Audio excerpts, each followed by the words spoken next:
So I'm out here feeding my turtles and goldfish and a bunch of pond shiners, and couldn't help but to notice over there is a snake.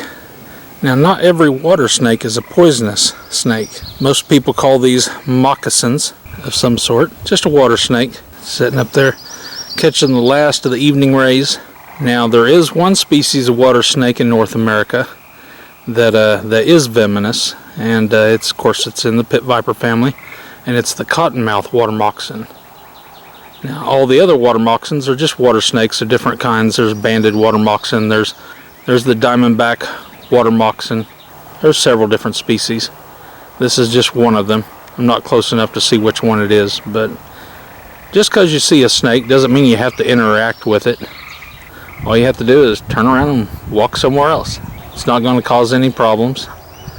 If I even started to walk that direction, it would take off in a heartbeat. One of these days I'll try to get close enough to one of those to catch it and show you a little closer view of one.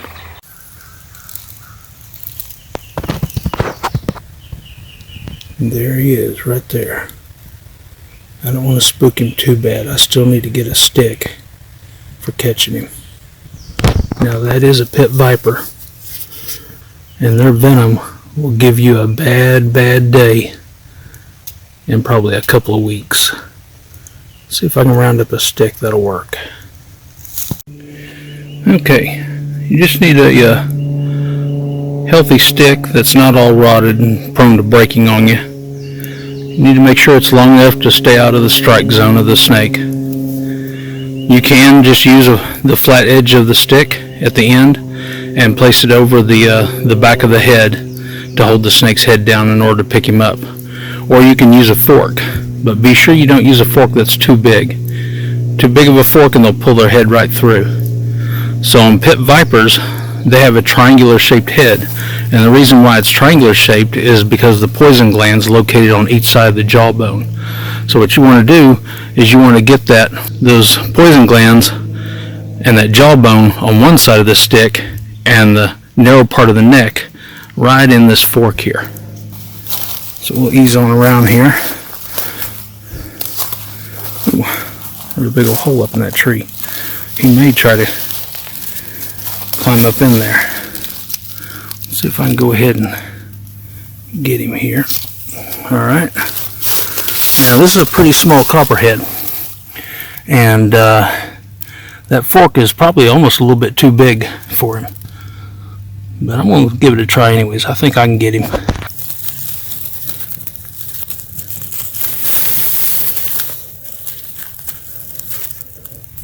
Now, you want to get your fingers right up close to that jawbone.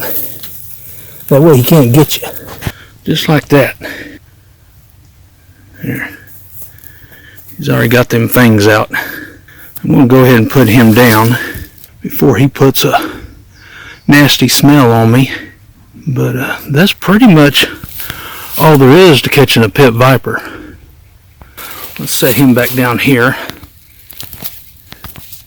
So as you can tell, he is none the worse for wear. I'll see if I can find another snake. Oh, damn it.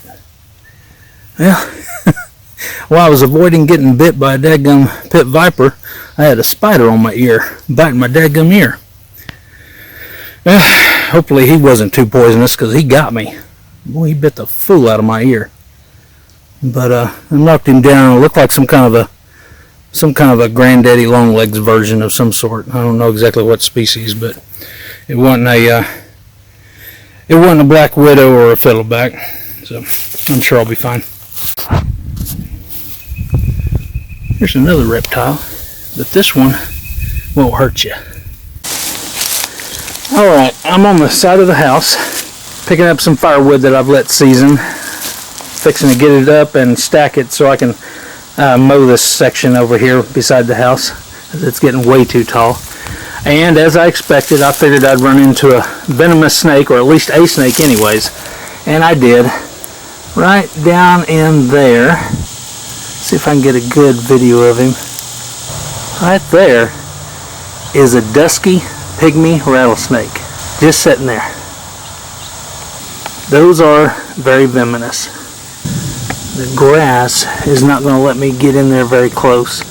So I'm going to go ahead and pull him out of there.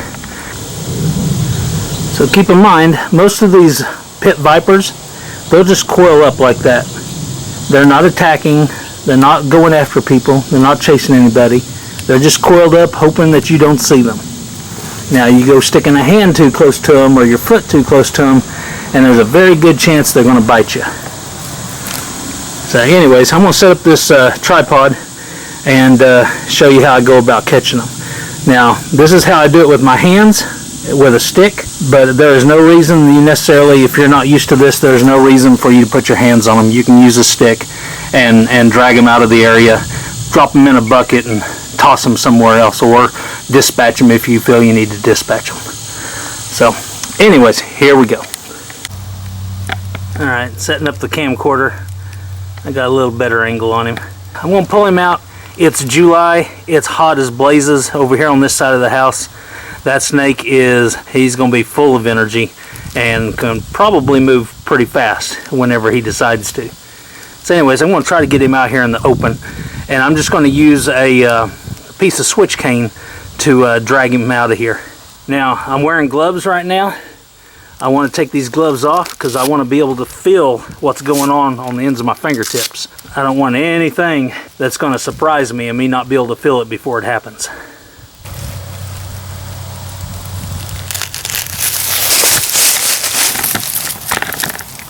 Yeah, this isn't easy. Okay, so I've just lightly got my stick on him. I'm not hurting him or anything like that.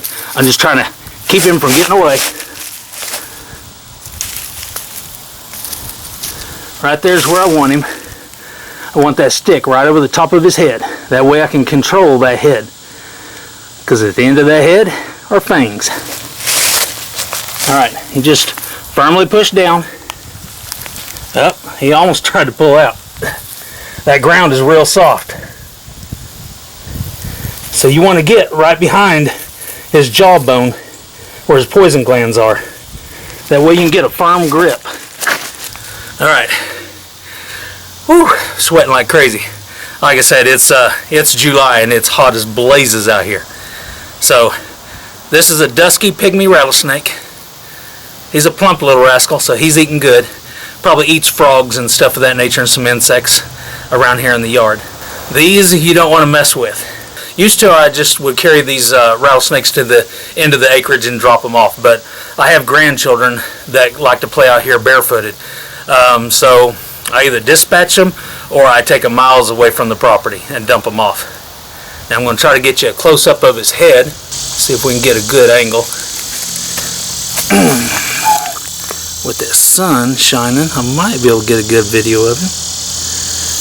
Without, I don't know if it's focusing on me or if it's focusing on the snake. So anyways, even though this is a rattlesnake, it's very hard to see the pupils of his eyes. I mean, they're so small, you'd have to be this close in order to see his pupils. The that rattle's going. He's shaking it, but you can barely see it moving, and you sure can't hear it. It's tiny, tiny little rattle. So that makes these things dangerous. You can't hear the rattling. Even though he's rattling to beat the man to try to warn me, somebody just walking through here wouldn't hear this, and they get bit. We have a friend that got bit last year. She was picking squash, and she got slapped on the end of the hand, and it caused all kinds of problems.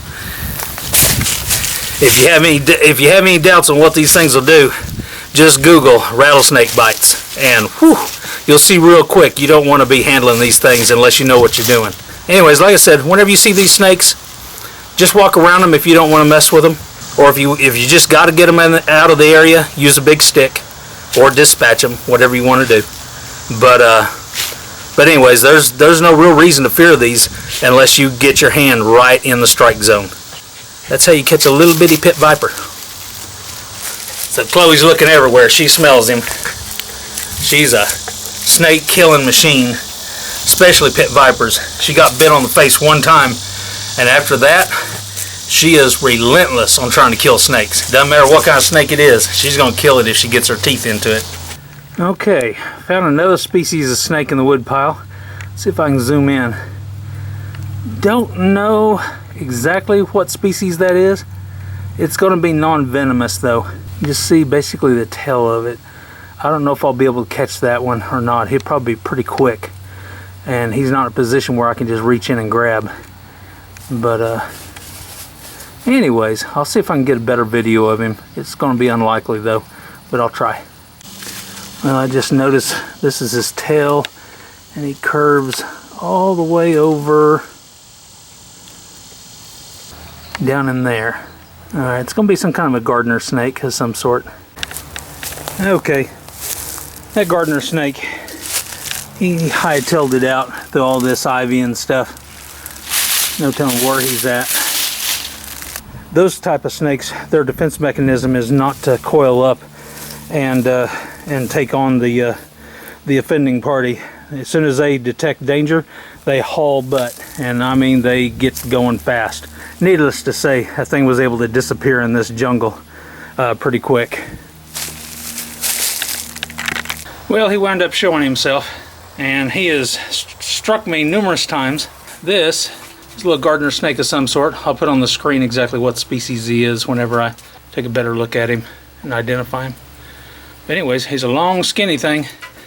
They eat insects, small frogs, stuff of that nature. I'll see if I can get a little better lighting here. So this is one I don't have to worry about striking me. He can strike me all day, and he's not going to cause any problems. Look at his eyes. His pupils are round. That means non-venomous.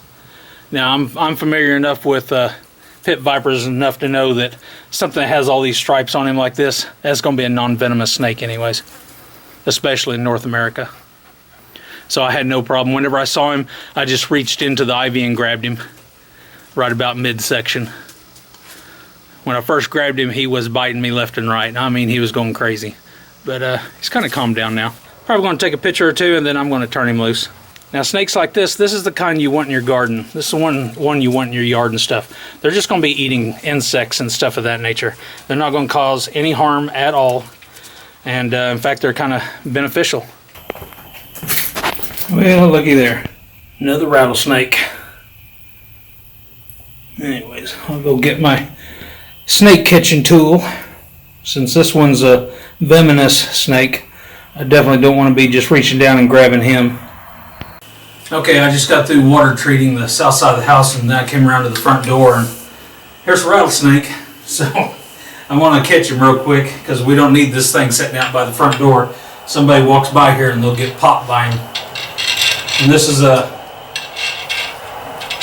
what's called a Pygmy, Dusky Pygmy rattlesnake, and they got a little bit of an attitude about them. They won't come after you, like you can tell I'm messing with him. He's all coiled up, but if you get too close to him, you get in striking zone of him, he will strike you, and he'll load you up with some venom. So I'm just going to move him out here where I can mess with him. What I want to do is I want to put this stick right behind the back of his head, right behind the jawbone. That's where those poison glands are. So anyways, I'm just going to go right there like that. Real gentle. And you want to be really careful because this one's warmed up. And they might pull some stunt like that. So, in best case scenario, if you don't know what you're doing with a rattlesnake, just use the stick like this to get up underneath him and then go move him to another location. Alright? Now this one is being a little bit more difficult. I'm trying to be gentle.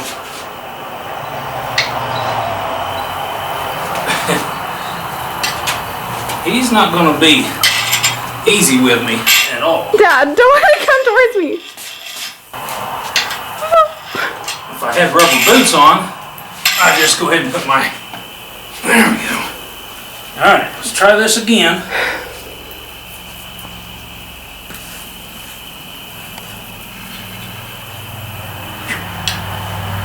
Now I'll support his body here, if he'll let me. Alright, come on in here. Now he's rattling his tail like crazy. I'm going to go put him in a bucket and then I'll carry him off of the property later. Okay, my Jack Russell just alerted me that there's a snake outside by the front door, or it was by the front door. It has since climbed these rocks here. My Jack Russell has a very specific bark when she comes across a snake. And what we have here is a black rat snake. And what he's actually after is a nest. I have these, some kind of flycatcher bird that builds these stinking nest on my lights and stuff around here. I'm always having to try to pull down when there's not eggs in there. But anyways, this is a black rat snake. He is non-venomous. And with North American snakes, keep that in mind, I'm saying North American snakes. This does not apply in some other countries.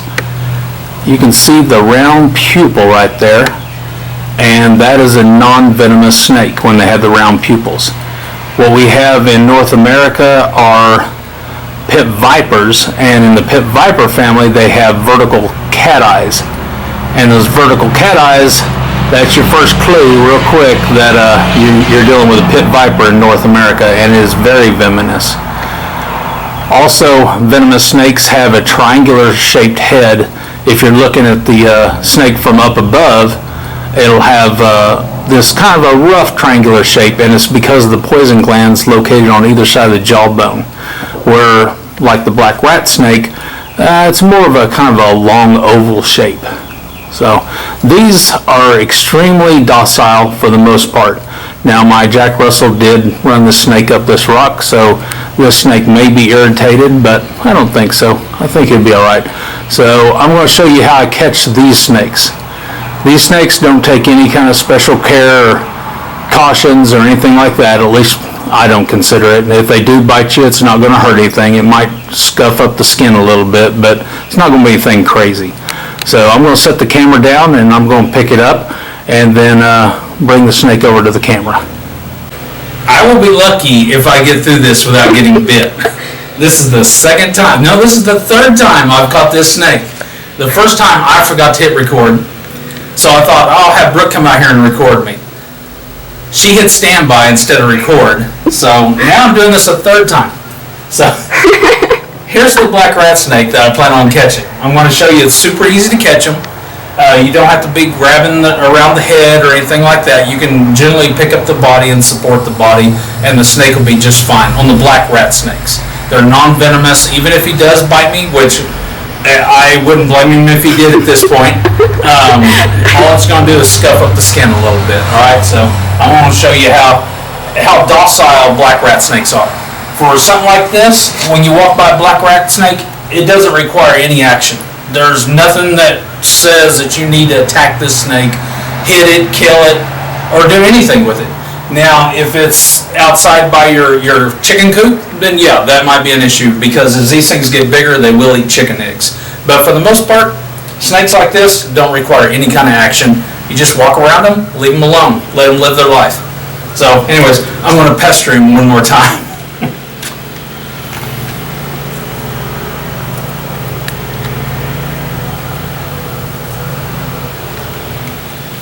Okay, so there's the black rat snake, and this isn't a great big one. This is actually a pretty small one.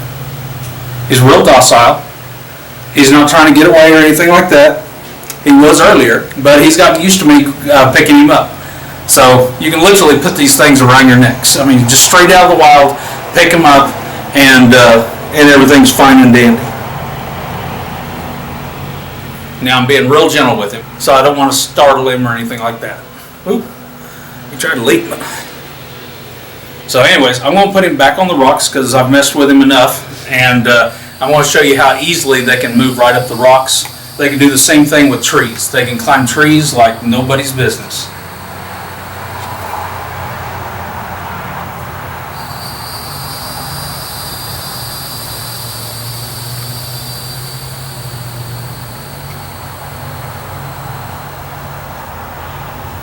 And what they do is they just push their body into the crevices on the rocks, and it supports their weight. So he can go down, he can go up, he can go all up around the ceiling looking for bird's nest and all that kind of stuff. And that's basically what he's after right now. He's after baby birds. And I've got a couple of nests inside the entryway here. And that's what these black rat snakes do, is they'll come around here occasionally and they'll check these nests and see if they can find something. This is the black rat snake, just showing you how docile they are. They're nothing that requires an action. You don't have to attack them with a stick or anything like that. They're just living their life, and they're really no threat at all. I will later try to find another snake. Probably, I've got some big water snakes in my pond on the other side of the house. Those I will not be handling like this black rat snake. Those have a tendency to have a little bit of an attitude when you go picking them up, and they will bite. They're non-venomous, so they're not going to cause me any serious harm, but if they were to bite me, they certainly would scratch me up pretty good. Okay, so this is a little bit better angle here on showing the shape of the head. As you can tell, it's kind of a long oval shape. It doesn't have that distinct triangular look, and that's because this particular snake does not have poison glands on either side of its jawbone. So that is going to be a non-venomous snake in North America. Now, this does not apply to places like Australia, where almost everything tries to kill you. But in North America, that snake is no problem. Man, I've been waiting a while to catch this thing. He always slips away from me at the pond. Now he's up here by the house. I don't know if I can even get a good video of me catching him, but I'm going to try. This is a big water snake. Looks like he is... looks like he might be the diamondback water moccasin. Sounds extremely venomous, but it's not. He has a diamond pattern on the back. Water moccasin just means he's a water snake. But I will try to catch him if he doesn't get too squirrely on me. And then I'll get him in the light so we can see him better. Oh, he's fast. Not like that.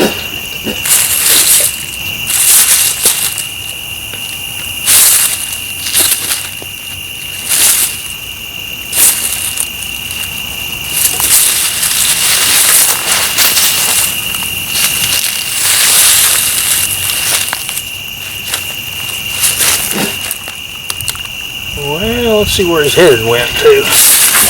Goodness gracious.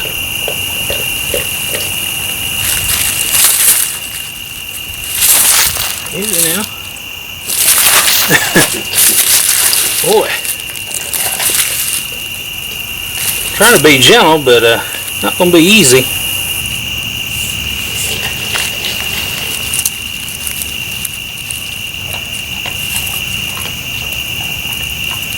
There we go.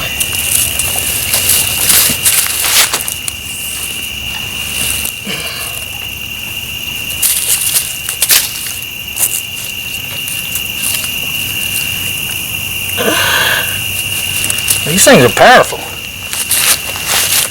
Alright, let's see if we can get into some light here. Still not real good light. Ooh, this thing stinks. Let's go in the house.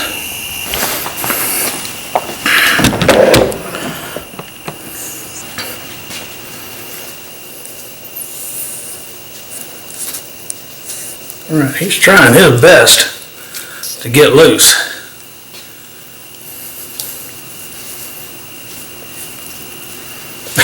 Well, he's wrapped up on me pretty good. So anyways, this is just a regular water snake, non-venomous. As you can see the pupils around there. So in North America, that means they're non-venomous. I mean, he looks dangerous as all get out. And if I were to turn him loose, he'd bite me pretty darn quick. But anyways, I've been wanting to catch him for a while. I've been seeing him around the pond, but as soon as he sees me, he takes off, and takes off quick. But he's a good looking snake. I'm sure he's been eating a lot of frogs out there at the pond. He's wrapped all around me. Alright, well that's gonna be that's gonna be a mess trying to unwrap him so I can turn him loose. But I guess I'll eventually get him unwrapped. He's made a knot. So if I can, gosh dang it. There we go. He still did it to me. There. Finally. There we go. So that's a good looking snake right there. Stinks to high heaven. They have a musk whenever they get upset. They'll release that musk and it's nasty, nasty. So I'm gonna have to wash up after handling him. Like I said, you can see the diamond shapes on his back. There's also the banded water moccasin. And like I said, I'm pretty sure this is the diamondback water moccasin. But anyways, there he is. I'm going to go release him back out there in the pond. If I release him close to the house, the Jack Russells will probably jump on him. We don't want that.